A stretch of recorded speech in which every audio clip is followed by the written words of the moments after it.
Hi everyone, Coach Cindy here from Olive Training, and I'm here with the lovely Connie. Connie and I actually coached together for 6 months, 6 months together, and Connie is here to share her journey. She's here to kind of share her story of like where she was pre-coaching, what shifted for her during coaching, and this interview is actually being done post-coaching, about almost 2 months, right? Uh, Yeah. we'll start coaching together over the holidays and everything. So where she's at now and where the goals that she has set to kind of move herself forward. So thank you, Connie, for joining us. Thank you. Connie, why don't you just start by telling everybody a little bit about yourself? Um, like in terms of me just doing this, No, just who's Connie? I'm a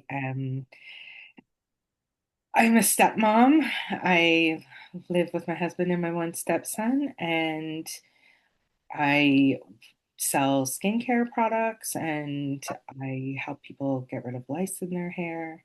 And I just I just do the things that I want to do because I don't have my own children and my stepchildren are grown. So I don't need to take care of anybody really. I just need to take care of me now. Yeah. Okay. So let's paint a backstory. Okay. So I guess like where were you before you and I connected to talk about coaching? I think it's important for women to know like what you tried and what you were doing, how long you've been chasing this goal, all of those kinds of things that kind of led you up to this point. Okay, so weight for me has been a struggle my entire life. I, right from like, I would say like public school, I have always tried to lose weight. I have done Weight Watchers. I've done, I think it was Herbal Magic. I did counting calories. I did keto. I was on and off keto for like 7 years, and I didn't lose a lot of weight doing that. I was just I felt better. My body felt better, but the weight loss didn't come with it. Um, I went through 7 years of fertility treatments and injected my body with a lot of hormones, and that caused my weight to really fluctuate and go up.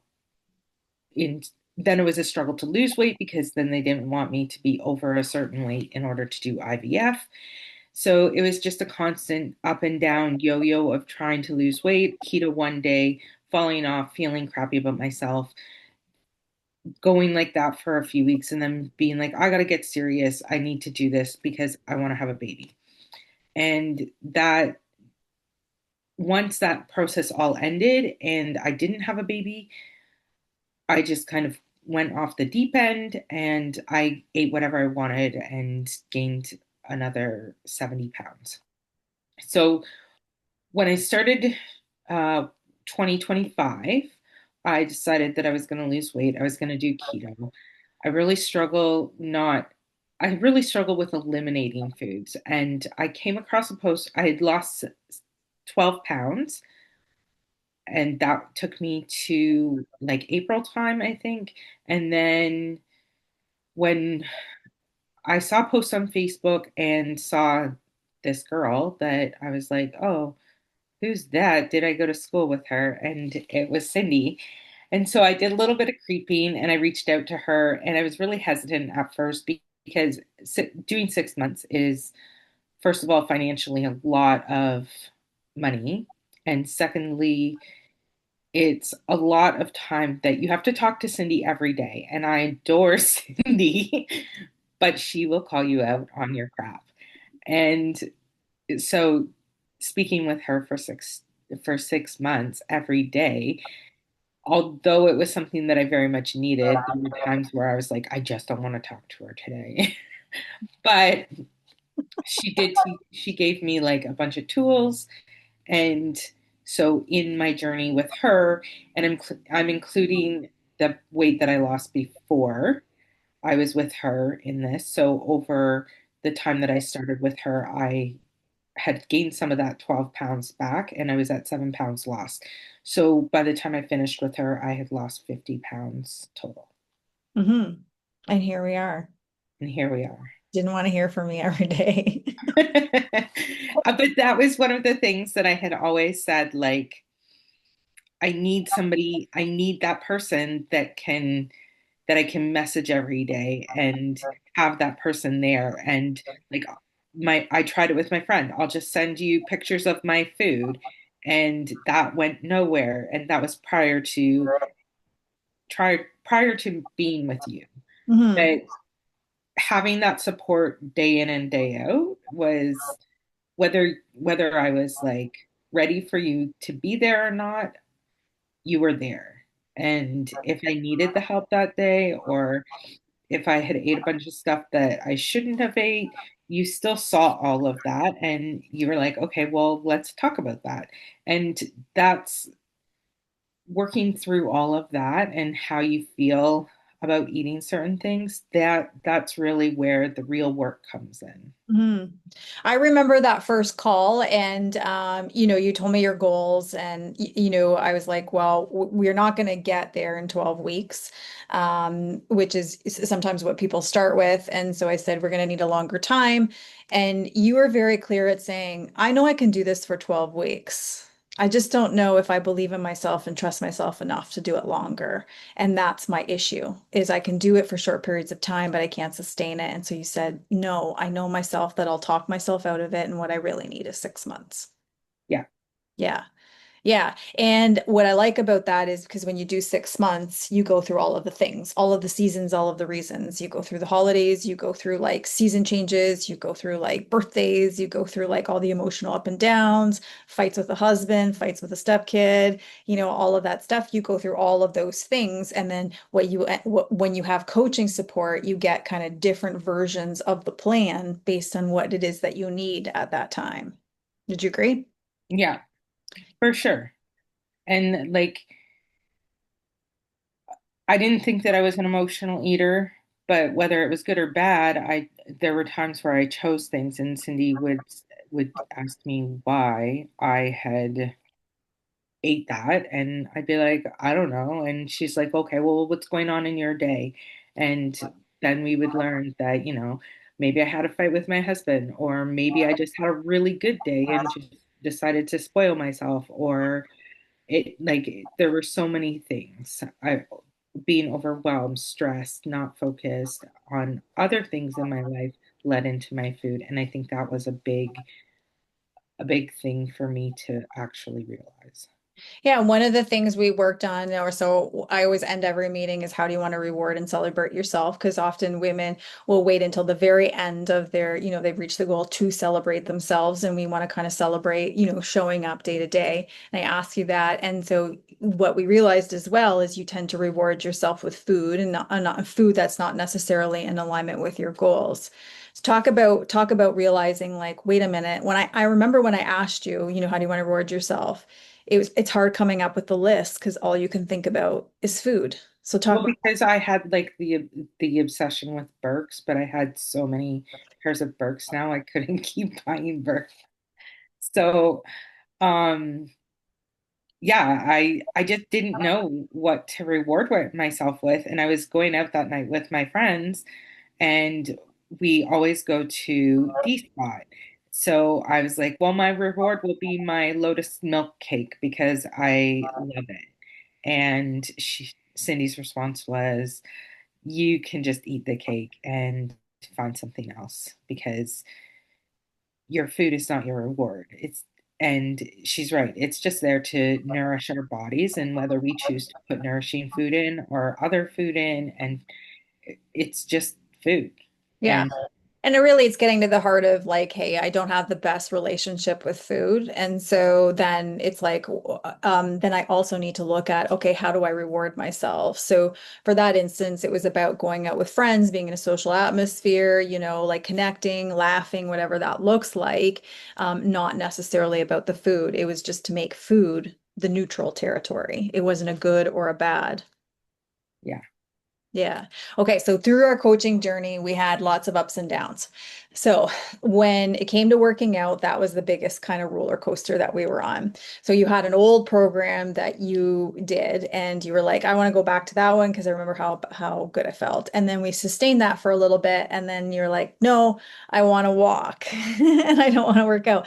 And there was this constant like back and forth, back and forth. And in between each of the back and forths, there were these lulls where we weren't doing much at all. Whether it was like, hey, you just had an erratic, busy day, or your emotional self was really high, or sometimes your menstrual cycle. Like there was some bits of interruptions between I'm working out and I'm walking, and sort of that thing. And you still lost weight, which is what I want to point out with as well. So talk about kind of like, because I think some people have this idea of when they do coaching, it's perfect time, perfect things. And to be honest, when I'm a coach, I'm not looking for perfect circumstances. Like I'm looking for those ups and downs to The see hot messes. what do you do? Yeah, what do you do when the hot mess presents itself? How do you want to show up? So talk about kind of going through that and then how your experience has always been, I'm either on the diet or off the diet. It's very black and white, very perfect. And so talk about kind of going through that in the coaching journey.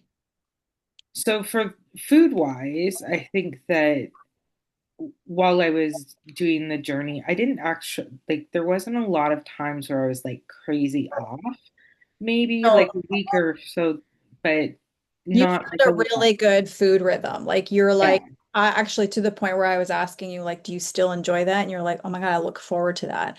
So you found a really good food rhythm. Where it was interrupted was when your husband brought home like boxes of donuts or things like Yeah. that, when And you guys got an argument, or around your cycle because you liked the squares of chocolate. yeah, and like 90% chocolate. It's not like I'm eating a Kit Kat or anything. It's literally 90% chocolate. And but the like food wise, it became routine for me, and I my day to day because of the lice. I don't have a set schedule. So one day I might not have any lice that I have to go and comb, and then the next day I might have, I might wake up with no jobs and then all of a sudden have three jobs. So trying to set a schedule and being like, okay, well, this is when I'm doing this and this is when I'm doing this, and then having the lice interfere or just me in general interfere. I exercise, like any type of movement, always took the back seat. I can do that at a different time. But then later in the day, I wouldn't end up doing it. So I would just put it off and put it off. There were times where I was on board and I felt good and I made it a priority, but it had to be, and it has to be a priority for me. And I still struggle with that even now. So um finding that I have to find a rhythm that works for me, but that I enjoy.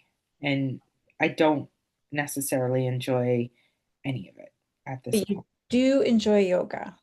I do enjoy yoga. Mhm. Yes. And you find that helpful for your body pain as well. Yes. Mhm. Hmm. And that was the tricky part, is when you would move, you're like, I just know when I move and I eat right, like I just feel like my body just feels better. I have less aches and pains. I feel like my body's on board. It's all good. And so when you had like an off day or off period where you weren't working out, you're like, I know exactly why my body feels this way. Yeah. I just can't I pull mean, myself out of I it. still had pain even when I was working out, but um it took the edge off of it, I guess. And then when I don't do anything and like nothing at all for exercise, where like we broke in the fall, or sorry, at like Christmas time for yoga, and we had 3 weeks off. And in that 3 weeks, I didn't do anything. I did yoga a couple times on my own because my body had flared so badly that I could hardly walk. So Mhm. I know how important it is for me, and I just have to find something other than yoga that works. Yeah, yeah. Okay, so you came from doing like Weight Watchers, and you do keto. So what was different about food that felt maybe easier, manageable, more sustainable for you? I think that it was because I didn't have to look at food like I can't eat that or that's too many points or whatever.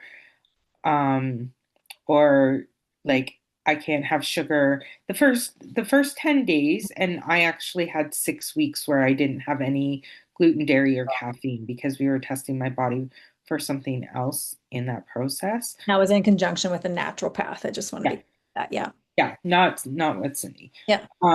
But we were testing for something else, and um, but the rest of the time, everything I wanted to eat, I could eat, and it didn't matter. But I just had to take into consideration that if I chose to eat uh, milk cake because that was my thing. I had to understand that that's 3 carbs for me, and I didn't have to track it. I had to send pictures to you, but I didn't have to track it day to day. I didn't have to track everything in an app. I just mentally knew that this this was what my breakfast was, this was what my lunch was, this is what I have left for the day.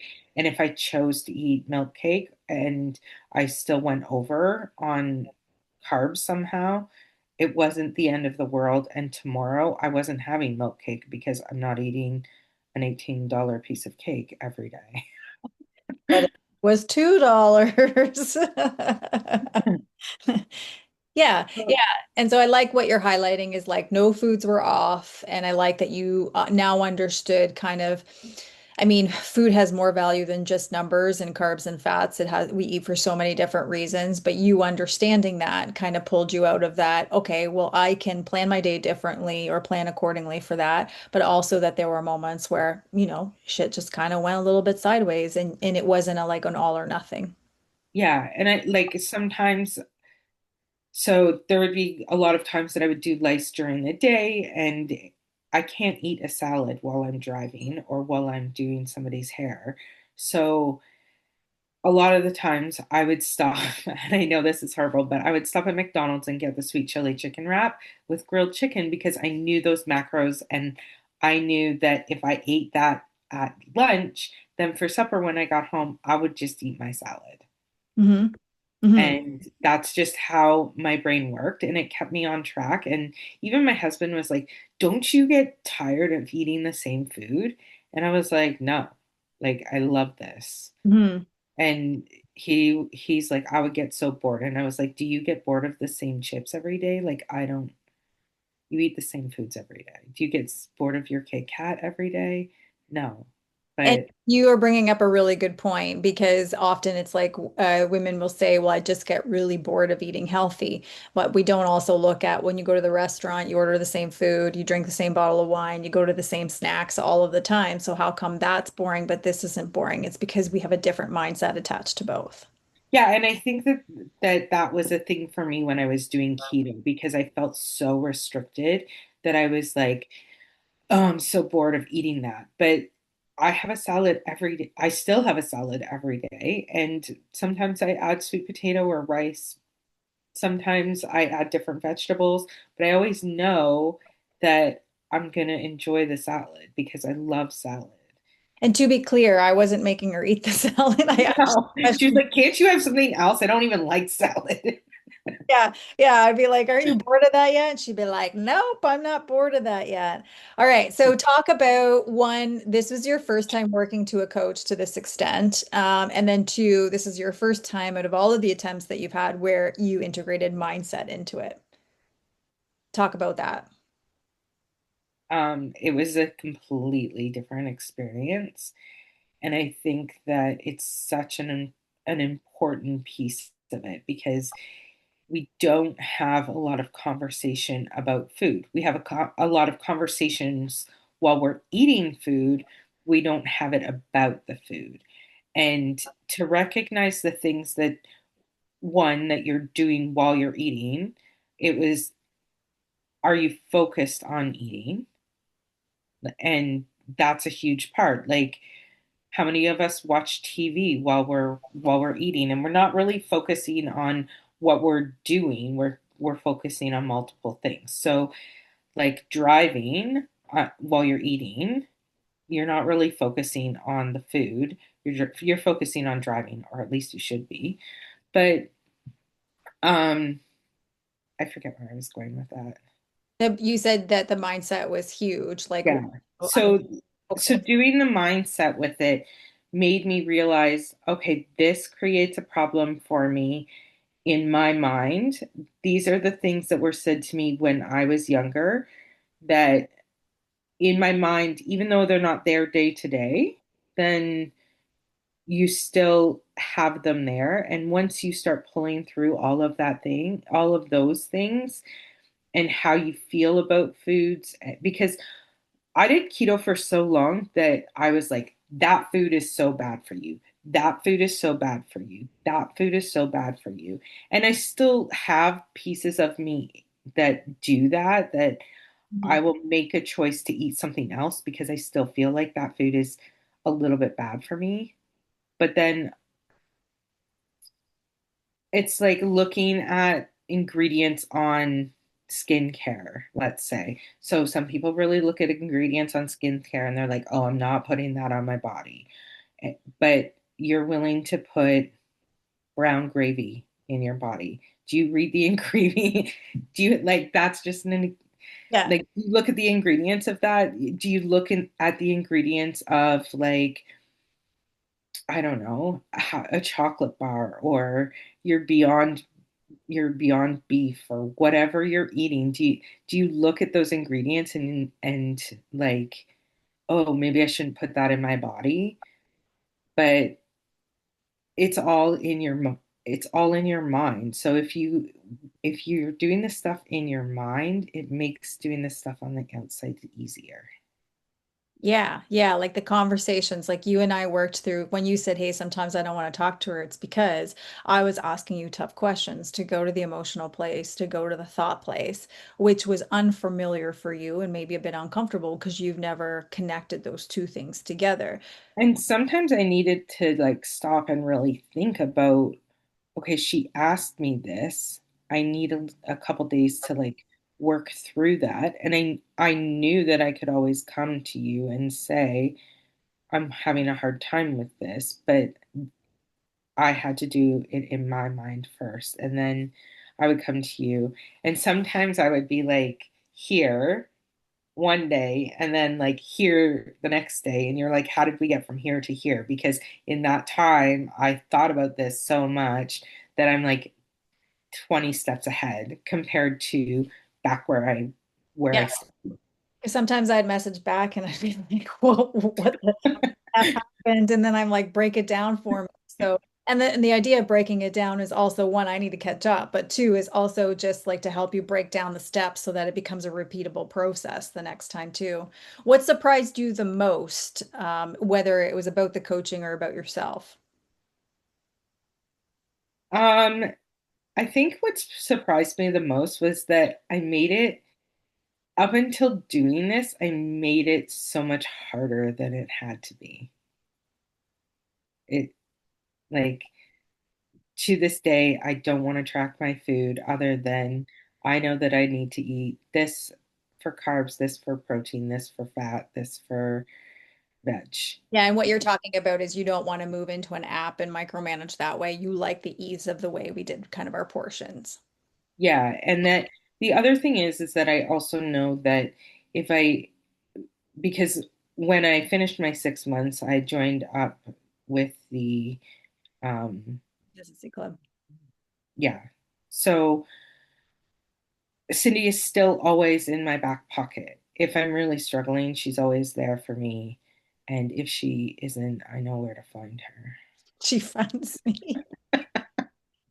You're like that Liam Nielsen or whatever his name is. I will find you. Yeah. What was the point where you were like, holy crap, this is working? Um, I think it was, I want to say probably mid-June. So we started in May, and then I I lost so much so quickly.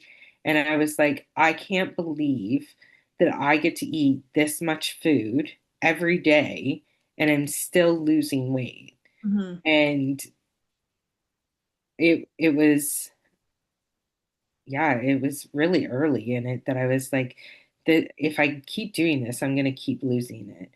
And then when I did struggle to get to the 50 pounds, because closer to the end of the 6 months, I would, it wasn't like part of me was trying to talk myself into I needed a break and I just needed a minute. And so my focus wasn't there at the end of the 6 months, but keeping that 50 pounds off until Christmas happened. Um, but it's just, it was just something that became so calming on Mhm. my brain that it's not a hard thing to do if you know how to do it properly. And I think that as women and with all the people that are influencers and trying, like they've been successful in losing weight, they have found their own ease in how to do that. And it, it doesn't work for everybody, but this, because it's so uncomplicated. Like I saw a lady the other day and she's like, don't eat anything for the first hour and then have at least 40 grams of protein. And then in 2 hours you have, and I was like, who can do that every single day? Like that's not feasible for 99% of the population. And you're just overcomplicating it. Just eat the food that nourishes your body and deal with the emotional attachments that go with it. Boom, mic drop right there. Like you just said it so well, right? That's what my whole premise is, right? Is like, and you just like in a nutshell, like said it. So I guess like where are you headed now? Because we are like 2 months post coaching. So she did mention she's in the consistency club, which isn't as high level of accountability or customization or personalization, but it's a different form of coaching or a programming. Where are you headed now? What are the goals that you're working towards? So in August, we have our annual Canadian meetup for the company that I work for. So last year I had the same meetup and there was a huge goal for me there. And it was just the goal last year was just to lose as much weight as I could by the time I went to that. This year I've extended the goal to this is what I want to lose by that time. But in saying that, I'm also not going to beat myself up and sabotage myself if I don't hit that. Because, and I'm not saying that I'm not going to try or I'm not going to wait. I'm just saying I'm going to do it at a steadier pace than rush, rush, rush to get to this point. Hmm. So I am continuing, like my food is pretty on track again. I did gain the 10 pounds over Christmas. I know that I'm going to take that off. I've already started, it was actually 12 and a half, so I've already lost 2.5 of it. And then I'm gonna um, just keep working away at it. And I know that February will be more of a workout month within the consistency group. And my goal is to step into that and be in it. That only gives me 10 days.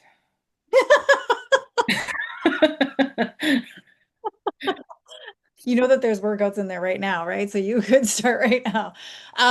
But what you've discovered is like, hey, I'm a person who's motivated by external goals. Yeah, Do you feel like you have the habits, the skills, and the tools to get you there? I have the tools for sure to get me there. The habits are food wise, the habits are fairly decent. And I find that even if I fall off track, it's not fully off track because I really do love my breakfast and my lunch that much. Most days, even if I eat like a really crappy dinner or I have really like I'm not a snacky person, but sometimes I lately I had been. But if I continue to just eat my breakfast and lunch, I know that I'm not fully off track. And so every day I just wake up, I eat my breakfast, I eat my lunch. I love them both. It's not going to change. It makes my days easy. And like habit wise for that, it's fine. It's the working out, and that's where I struggle the most. So it's having to find a rhythm for that definitely going forward, because I have so much more to lose still. I have to incorporate it, or my body is just going to be a saggy mess. Well, and like you said, you know that what the association is between pain level, in your flexibility and the movement as well. What would you say, like as we start to wrap it up, what would you say, what's the one thing you would like to women to know? I think you've said a couple of things already, but just to kind of summarize is there's a woman who's listening to this who feels like she's tried everything. She's in her 40s, menopause, perimenopause is here. Life is busy. She's waiting for the perfect time. It's always on her radar, never does it, or does it and then stops doing it. What's the advice or the message you have for her? Um, if you're really, really struggling, you need that accountability partner. Like I wouldn't have done it without Cindy. 100%. I wouldn't, and I'm not just saying, Cindy, that you have to, I'm not saying, okay, spend all your money on Cindy, but she's a great tool to use and she knows her stuff. But if you can't afford to do the one-on-one training, then you either do what I did and put it on credit, which was a bad decision. But it got me further ahead for me.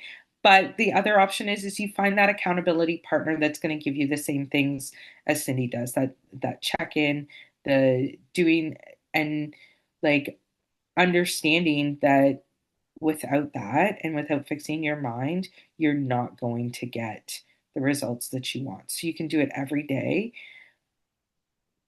and you might currently be doing it every day and not getting the results that you want. I read so many posts in groups that I belong to that they're like, I'm working out and I'm not seeing any changes. And a lot of it just has to do with your mind. Hmm. So you have to deal with the stuff in your mind. Hmm. And with that, thank you, Connie, for joining us and for sharing. Thank you.